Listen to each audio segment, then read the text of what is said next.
Canelo, Mayweather, when you see something like the Jake Paul and the Mike Tyson thing coming up right now, I've heard you make comments about it already, and I even remember your interview with Jake. Matter of fact, if you have that clip, Rob, and I love the way you're doing it, and you know what I love about this clip? Well, let me first have the audience watch this.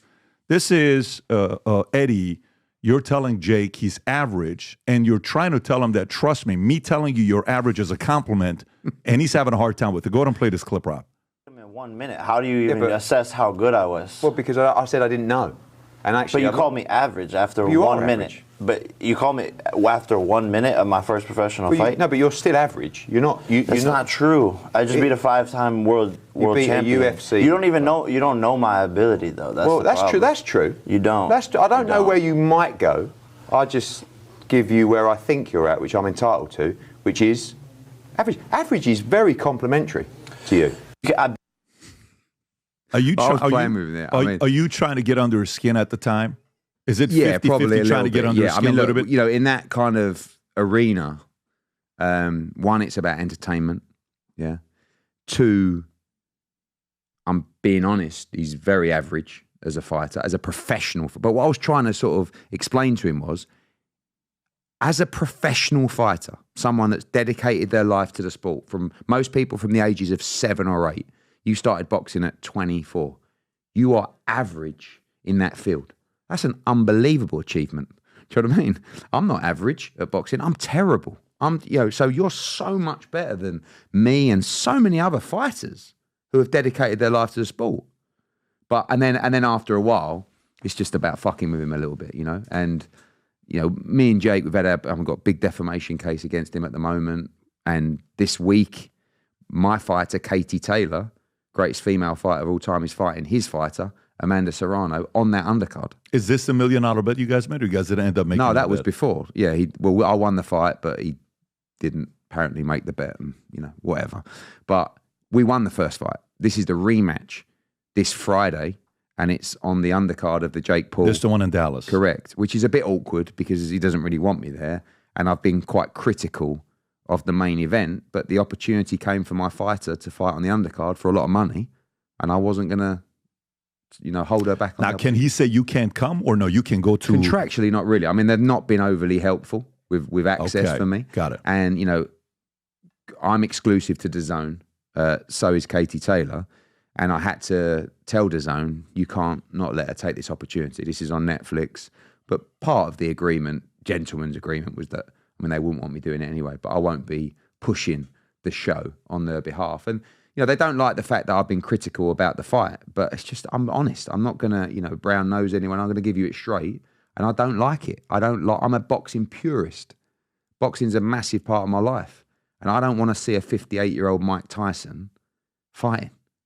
It's dangerous. And, people talk about, there could be some, maybe there's a agreement between them that this will happen, that will happen. Now you've got 14-ounce gloves, 2-minute rounds. I don't know. I don't want to see Jake Paul beat Mike Tyson at 58, but many will, and I get it. When Tyson fought Roy Jones, who do you think was going to take it? Did you have an opinion on it, or? To be honest with you, Roy Jones is absolutely shot to pieces, and he's been fighting for way too long. Like, everybody in boxing knows that guy. So when they both get in the ring, but how long ago was that? 4 years ago? But I tell you, I couldn't believe that he was standing up. I couldn't believe he, by the way, 1.6 million pay-per-view, $80 million in revenue, a fight between those two. No. Wow. No, that's what it says right there on the bottom. That's hearsay. With 3 divisional examinations and judges as well as scored a call. The fight sold over 1 point. Can you go to the link to see who wrote it? You're saying that's not true? Bleacher Report. I would say that's 100% not true. Really? A lot of the time you get, that could be a global number, that could be a replay number. A lot of the time, every time someone fights on pay-per-view, the numbers that come out are all over the place. You got the haters within the industry that will be feeding the media with lowball numbers. And then you've got the people involved with the fight feeding, I've done it. Do you know what I mean? Mm-hmm. Feeding real big numbers to try and get the message across that it was a huge success. That fight, I believe, took place on Triller. But, 1.6 million, No, I don't think so. But, you know, that would also be a global number. So maybe 1 million buyers, but I don't believe, I mean, certainly not in the US market, but, you know, that was a while ago now, wasn't it? I mean, I think. Yeah, you're right. It was 2020, 4 years ago. Yeah. So this fight, for you, the way you sounded like, you're saying Jake's going to take this one. I'd be astonished if he didn't. I mean, you got a young guy, right, who's average, but can fight a little bit. Sure.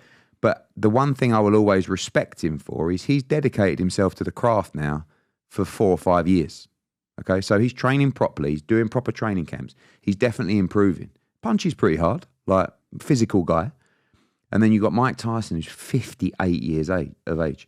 What you have to understand is Mike Tyson retired from boxing about 25 years ago. When he did, he was completely spent. That was 25 years ago. That's pretty wild thinking about it. I mean, 58 years old.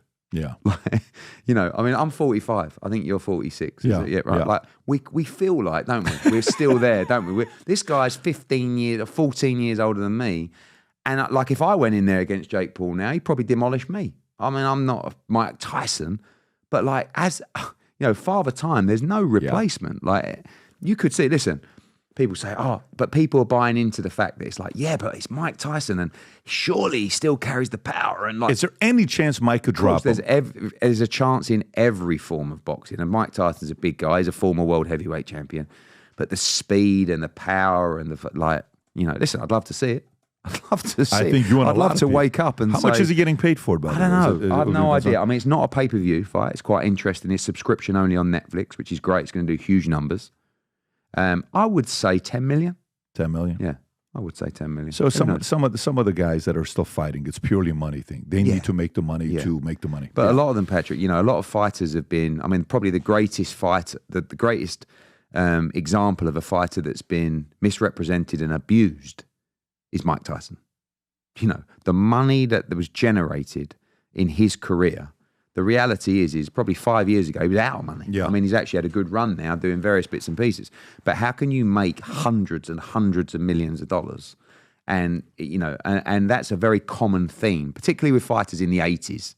Like, things have changed now. You're going to think I'm crazy when I tell you this, but the last 13 and a half years, I've been working on my first fiction book to write, ever. Fiction book to write. And while I finished this book, a year ago, I got the strangest phone call about one of the characters in the book where the guy wanted to meet with me and he read the book. And afterwards, it's like, wait a minute, am I the villain in the book? This is a story about a character named Asher, who is half Armenian, half Assyrian, whose father was involved in the Iranian Revolution, linked to Savak, working with the Shah, that they escape and he gets recruited to a secret society. When you go to the secret society, it's been around for a couple thousand years. They've developed some of the craziest leaders of all time. And they test you. There's unique tests that they have at the society where they test to see your emotional mental toughness. One of the tests that they have is very rigorous. It's purely mental. Of course, there's a physical one, but one is mental and emotional. If you're Armenian, if you're Syrian, if you're Persian, this is a book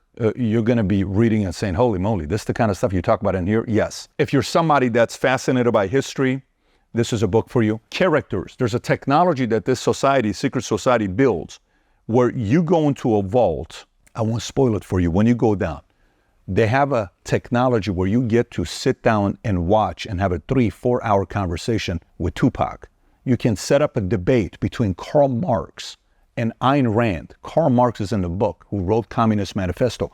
Ayn Rand, who wrote Atlas Shrugged, is in the book. Marilyn Monroe explains the concept of seduction and sex in the book. When you read the book, it's about development of the next leaders in the world and how they do it and how they've been doing it for many years. And it's also about how to prevent the end of civilization and how this organization goes about doing it. So, I've never written a parenting book before, but if I ever wrote a parenting book, this is the closest thing to it because it's all mindset, a lot of crazy stories. Again, 13 and a half years. Trust me, I told myself I will not publish this book until I sell my insurance company and I'm fully disconnected from it, where it's no longer my responsibility 100%. When you read this, if you're a creative person, if you like fiction books, if you enjoyed Atlas Shrugged, or if you enjoy Divergent, if you like books like that, I think you're gonna enjoy reading this book. It's the creative side.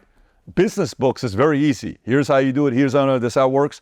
This is very creative. If you haven't placed your order yet, now you can order it on Simon & Schuster, Amazon.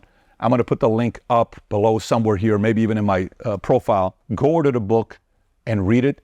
I've never written a book where I can't wait to read your reviews to see what you think about this book. So I'm going on this wild journey, and we have some plans with this book here.